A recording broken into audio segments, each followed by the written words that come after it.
what do we mean by reading? I'm just pushing us a little bit because I was one of the founding teachers in our second year here at MELS. This is our 9th year, and I think the evolution now is starting to cultivate teacher leaders doing particular work in certain corners of our school to help build the entire vision. So it's thinking about like the prongs of our work plan goal and really tending to the instruction in classrooms that supports that. So I'm there as the representative who works with grade team leaders, so thinking how to push expeditions. Someone else is there who runs our department teams. Someone's there in terms of the crew team leader work.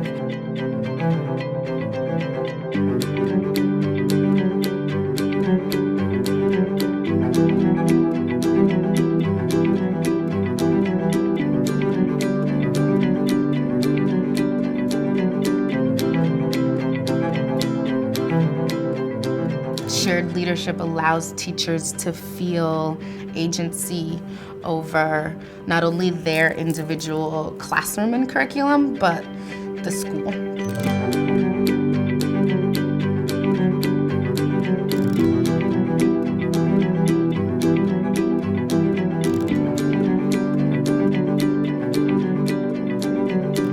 I think the most important aspect of shared leadership is the idea that everything's not top-down. Shatera is the leader of the crew team leaders, and I'm a 6th grade crew team leader. We meet once a month as crew team leaders that Shatera facilitates, and then I go back to the 6th grade crew team, and I help facilitate those conversations with a larger group of people. I work with each of those crew team leaders, 6 through 12, and I facilitate that professional development with them, so it can be turnkeyed throughout the school. When we go back to our crew teams, we've already had those conversations, so we kind of know how best to facilitate the conversation, where people might get uncomfortable with a conversation, and discuss different facilitation moves. So she helps us think through the agenda and those moves we can make. Would you be willing to facilitate that 30-minute experience with your crew team? We kind of go back to the big picture idea of like, what are we as crew team leaders working towards? In our case this year, it's about having courageous conversations, specifically about race. And we're going to segue into these courageous conversations around identity, specifically race. And we'll be discussing our first encounters with race or racism. The intention of us trying that together was to see if we wanted to go ahead and do that with our own individual crew teams. The talk to us is the talk you have to have with your kid that lets them know that people are gonna treat you away, and it's because of your race and it's because of the way you look.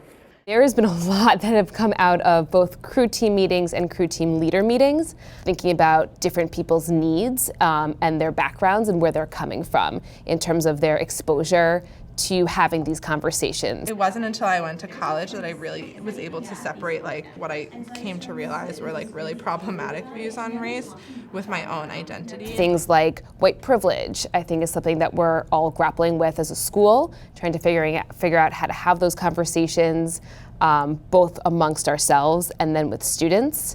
The work happens with the adults first. So the main support that I would provide our crew team leaders would be helping them to build their agendas and so that they can facilitate their meetings with their crew teams, respective crew teams, either 6th grade, 7th grade, and so on.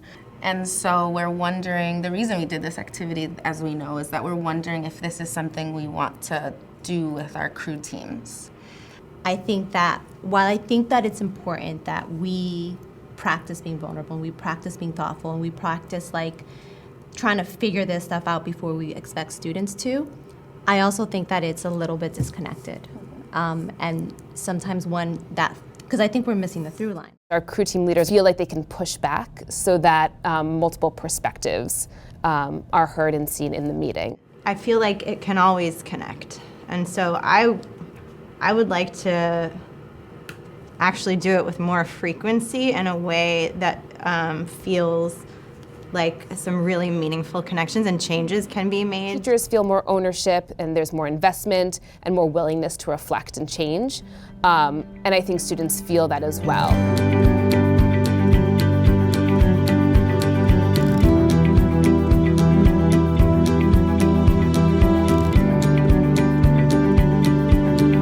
In order to build a space where you can unpack microaggressions or like straight up racist things, is you have to build that culture at first where you know that as we unpack this, you are loved, you are cared for, you are seen, and then you can have those conversations. We're gonna do the thing that you guys really wanted to do this morning, where we're going to make connections to one another. Crew creates that space where kids feel seen, they feel loved, they feel like someone cares for them. Someone's also just thinking about like individually, what do you need? And everyone's voice matters. It's not gonna be in the end, I'm gonna be like, well, I decided it's this. That doesn't happen in Crew because of the structures that we build, that there is always a rotation of leadership.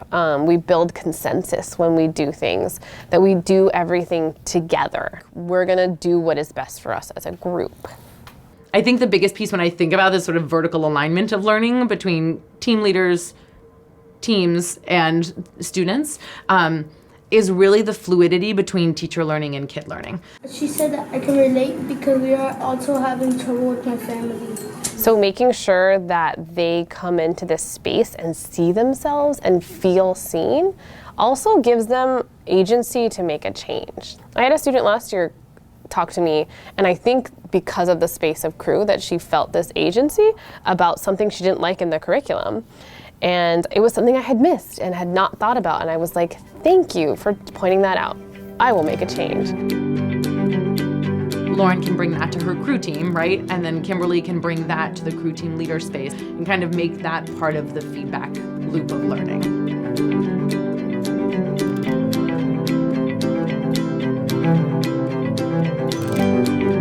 I think that's the best part about developing those teacher leadership roles too, is like when it's done well, you're like, we have met all of the parts of our community, right? If we're cultivating and like taking care of our grade team leaders in a learning space, then they can take care of grade team teachers in a learning space, and those grade team teachers can take care of our kids. So like the teacher learning is like 100% in service of kids.